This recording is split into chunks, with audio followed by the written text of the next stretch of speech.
And welcome back, everyone, to the week of Who Would Win. From The Mask, we have Victor Crowley versus Michael Myers. Now, I've done Victor Crowley versus a couple supernatural horrors and non-supernatural horrors, but I haven't gotten to Michael yet. I'm also, by the way, recording this Tuesday morning for Wednesday, just because I have the Q&A on Wednesday to do, and I'm going to be busy for the first half of the day. Just spending time with my girlfriend and all that. But I want to try to just keep it to the Q&A on Wednesday. So I'll also probably be recording the what if earlier today or later today when I get back from work. Anyway, um, this one, can I say this one should have been in the speed round? Probably, but there's enough arguments that against it that I could say it should not be a speed round. Basically, it's another battle of attrition kind of fight. Victor Crowley is kind of a restless, vengeful spirit that's bound to is it the bayou, the swamp, or his house? I think it's mostly his house is where he spawns, but he's bound to the swamp that he lives in or lived in. He's capable of taking a physical form, interacting with the physical world, and taking physical damage. It's just that he just recovers from it because he's a spirit. So he's closer to something similar to like a revenant than anything else. However, he is still immensely powerful, capable of ripping a man in half with his bare hands. He's usually he wields a hatchet, hence the name of the series, but he can wield anything. He has an innate sense of his surroundings. Not to say that he can immediately know where you are every single moment, every single day, every single time, but he can know your general location and almost pinpoint you sometimes. He's not overly intelligent, but he's got good instincts for his environment. The only way to, at least within the context of this fight, to take him down would be to annihilate, I believe, his bones or the location he respawns at, if I remember correctly. I need to double check on that. In fact, I'm going to double check on that right now as I talk about Michael Myers. Michael Myers, we know, is a psychotic kid, or was a psychotic kid that killed his sister. Now, that said, there's different origins to why he is psychotic, or why he is the way he is. Sometimes he literally is just a psychopath. He's literally a monster. Other times, though, he is being influenced by the like outside individuals. Um, excuse me. Ugh. Little stuff he knows. It's that time of year, unfortunately. He is being influenced by outside individuals, like the Cult of Thorn placed a curse on him, hence why he was able to be a lot stronger and more durable than a normal human being. He was a walking, would I say revenant? Well, similar. No, he's different than a revenant. He's the boogeyman, obviously, but what he is a little harder to define because by all accounts, he is still human. Like he's not he's not uh what's the best way to put it? He's not like supernatural in the same sense as Jason is no longer human or Freddy is no longer human. He is still a humanoid. There's nothing ever a humanoid. He's still human, Michael Myers. He's just usually seen supernaturally enhanced in some way. Oh, sure. Okay. But that being said, he's still strong enough to lift a dog with his own hand and just break its neck or crush its windpipe. Capable of just stabbing a man with a knife and holding him in place on a wall. Durable enough to take multiple gunshots, stabbings, beatings, even as an old man in a series where he was not connected to like the Cult of Thorn because the three newest Halloweens were not connected to any of the sequels. They were only connected to the first one. Even then, he was still able to get his hand shot off with a shotgun. Get shot repeatedly, stabbed, beaten, and bludgeoned, and then he got back up. Like it's ridiculous how much a 70-some-odd-year-old Michael Myers could take in terms of pain and damage. And then by the end, like the last movie where he's clearly not doing well, like he's actually sick, he's wheezing a lot. He's still and they, for some reason, made him not the focus of the movie anymore. Whatever. He's still in the last confrontation with Laurie. Um, with Laurie, was able to really take a beating. He got, well, how is it? He got his hand split down the middle. He got his body, like lower body, crushed. He still was attacking her with a broken hand, stabbed him in the chest, and then slit his throat. And he still lasted a few extra seconds. She put his ass into a salt grinder to make sure he was dead. like that's it.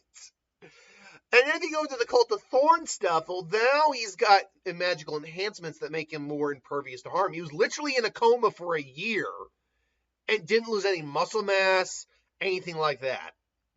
He survived at least being near an explosion in a well.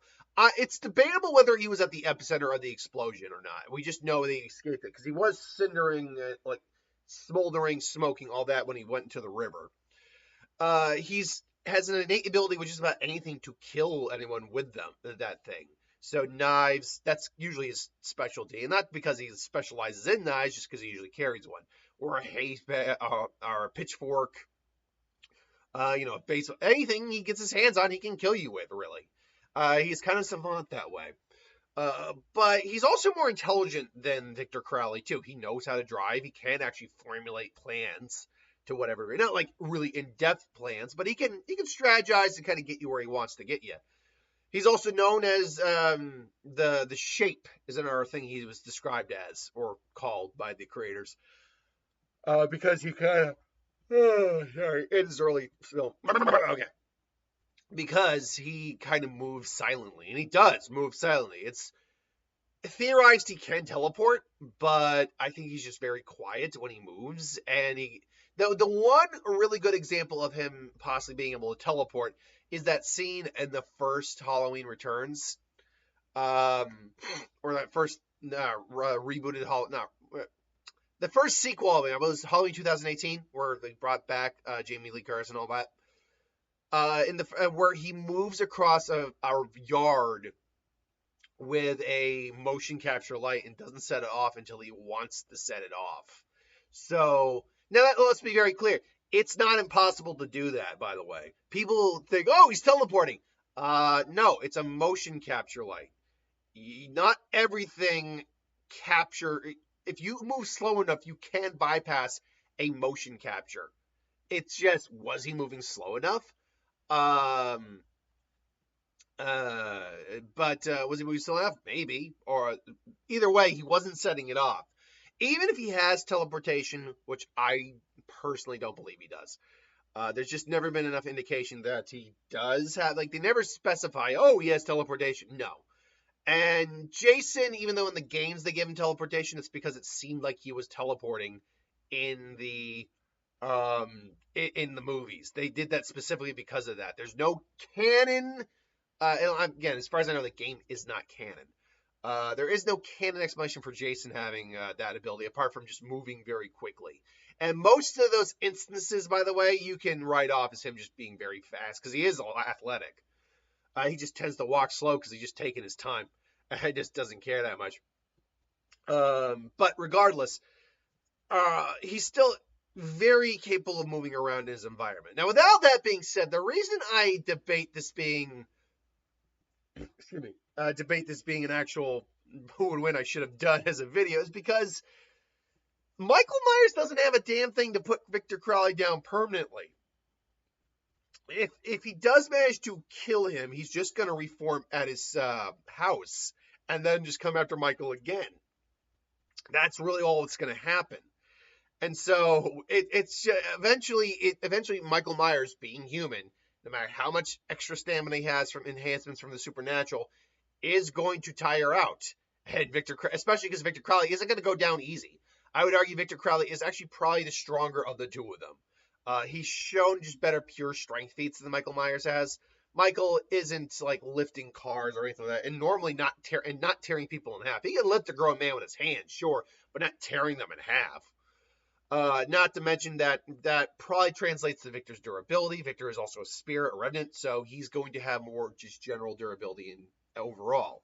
Whereas Michael depending on which version you're using, only has so much durability. If you're using just the standard version of Michael, um, where he is just a human, well then, yeah, Victor is just going to cleave right through him eventually. He's going to start taking limbs off, going to stab him repeatedly, and then if he like gets a hold of him, just try to crush his skull. Maybe Michael's able to kind of stop that from happening, but I think he's just going to overall lose a straight physical fight with a Victor Crowley. Now, that being said, um, with that being said, against the more supernatural variations on Michael Myers, particularly the Cult of Thorn stuff, that does get a little bit harder to figure out. Just due to the fact that now Michael's got a level of endurance and durability that Victor, God damn it, oh man, I'm sorry, that Victor might not be able to handle. Just because at that point now, both of them are kind of doing a battle of attrition where who can do more damage to the other and put the other down more. And again, Michael still isn't going to win on the strength category because every version of Michael's depicted to be relatively as strong as the other, relatively. Some might be a little stronger than others, weaker than others, whatever. But they're both depicted to be, roughly speaking, relative to each other, the Michaels. So I still think Victor overpowers even a Cult of Thorn Michael. But with durability and injuries being taken, lack of injuries being taken on Michael's part, now it becomes a little bit more tricky to deal with. If he becomes disarmed, Michael, I think, still loses the fight, but it becomes more of a wrestling match, and who's overpowering who. But I think in a pure raw physical brute way, Victor's still going to overcome him. Otherwise, if he keeps his weapon, I think Michael could take the temporary win. But again, the just big issue here is that Victor will just reform eventually, very quickly, and then come back and fight him again until he eventually wins. So I would go Victor Crowley in this fight. I think it's just he's the type of character that Michael really isn't designed to take down, and Michael doesn't have defenses. Not defenses. Michael just doesn't have the abilities to take down a being like Victor Crowley, and Victor Crowley, it being, I think, more physically powerful than Michael, means that he's going to overpower him more often than not, and that means he's going to get the win overall, because the majority of versions of Michael are still just human. So with that being said, that's my thoughts. I go Victor Crowley. Who do you got? Let me know in the comments below, but thanks for watching. I'll see you next time.